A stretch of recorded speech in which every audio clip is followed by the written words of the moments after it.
Trafalgar True.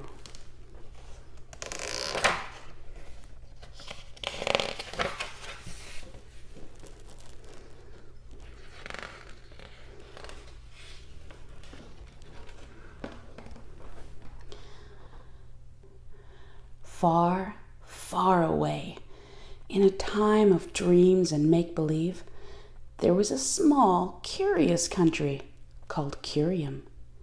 Curium wasn't much as countries go. A small forest, a medium-sized meadow, and a twisting crystal stream.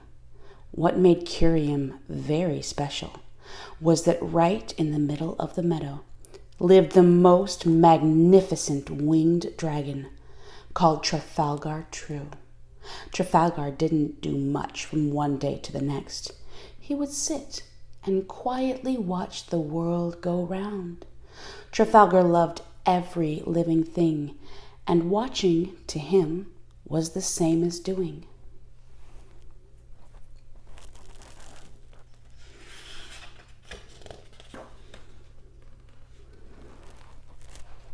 Trafalgar would watch the flock of birds as they flew from tree to tree. He would watch a turtle or two as they crawled across the meadow. But most of all, he loved to watch the furry little creatures called kith and kin. There was very little difference between a kith and a kin. They both had long bushy tails and big brown eyes.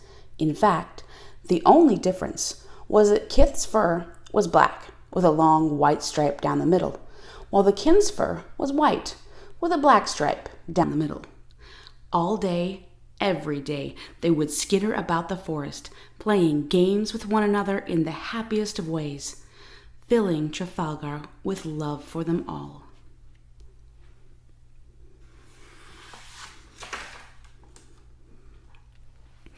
Everyone would have been happy to this very day if, early one morning, a piece of the sun had not fallen from the sky and landed right in the middle of Trafalgar's meadow. When the dust had settled, Trafalgar saw the most beautiful sunstone he had ever seen. The morning light danced and glittered from the stone, making everything seem a little brighter.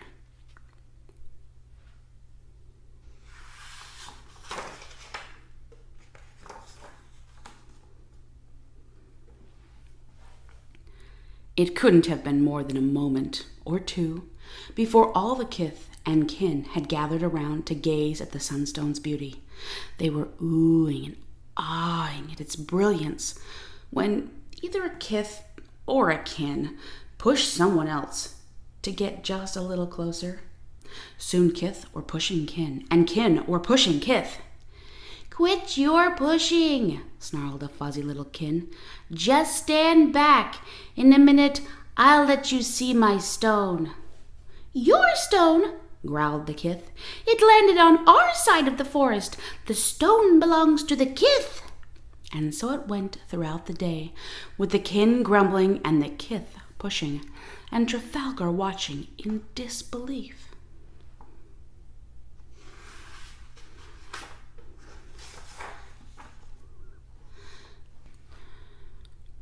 The next day was the same, if not a little worse, as the kith and kin tossed insult after insult at one another. Why, one poor kith was even tripped as he walked down the path. As he picked himself up, he could hear laughter coming from the bushes around him. "Dumb old kith," giggled the hidden kin.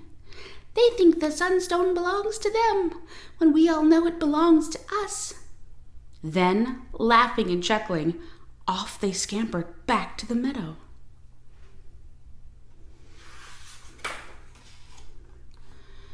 Trafalgar True sat and watched, unnoticed. Where before there was a pleasant little meadow filled with love, there was now nothing but a field of bitterness and jealousy.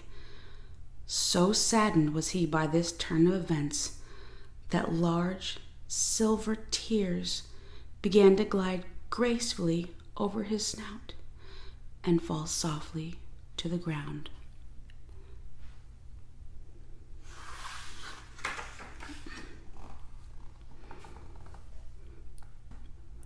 It wasn't that the kith hated the kin, or that the kin hated the kith. It was just that each wanted to own the brilliance of the sunstone, and neither knew how to share.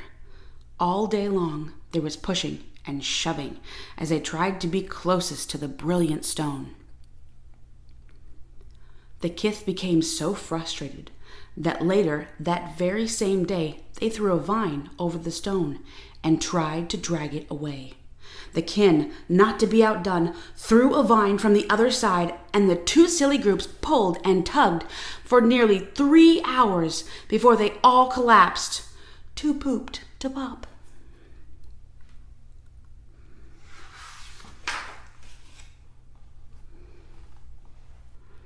In fact, they were so tired from all that pushing and pulling that they fell fast asleep right there in the meadow. All, that is, save for a baby kin who stood before the stone and softly cried, "I hate you, sunstone. You're so pretty, but all you have brought is sadness. I wish you would go back to the sun." No one heard the child, except the stone and a silent figure who watched from beneath a tree, Trafalgar True.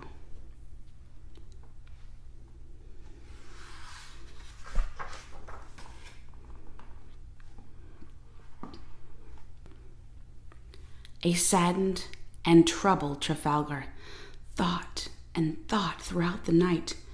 Just before dawn, he knew what he had to do. He quietly flexed his wings once or twice, then gently flew to the magnificent stone.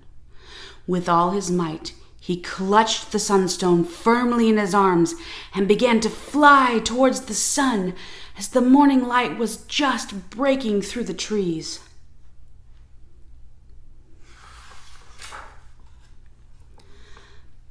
The morning air was filled with soft sighs as the kith and kin woke from their sleep and gently rubbed their eyes.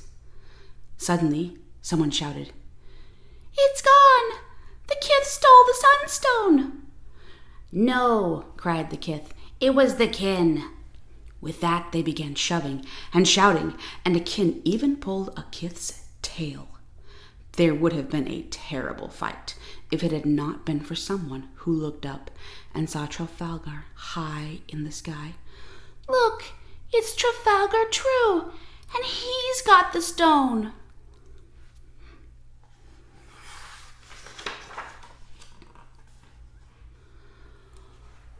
"Oh no," cried the baby kin. "Trafalgar is trying to fly the stone back to the sun." As the kith and kin gazed into the sky, they realized what they had done. "But he'll be killed," they moaned. "We've got to stop him." They all looked at one another, trying desperately to think of a way to reach Trafalgar. Suddenly, one furry kith snapped his fingers and said, "I know! We must all shout together.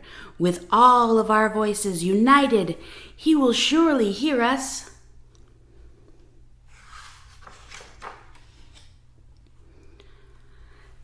Together they formed a circle, and while holding hands began to shout, "Trafalgar! Trafalgar!"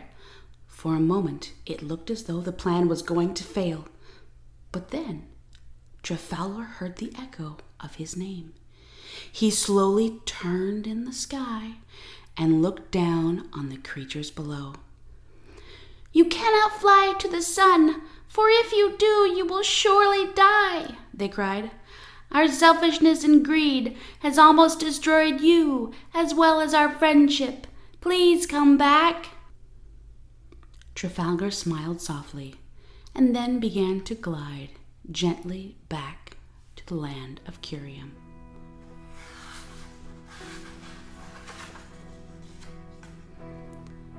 From that time forward, kith and kin shared alike in the meadows of Curium. They would play around the sunstone in the happiest of ways, filling Trafalgar with love for them all.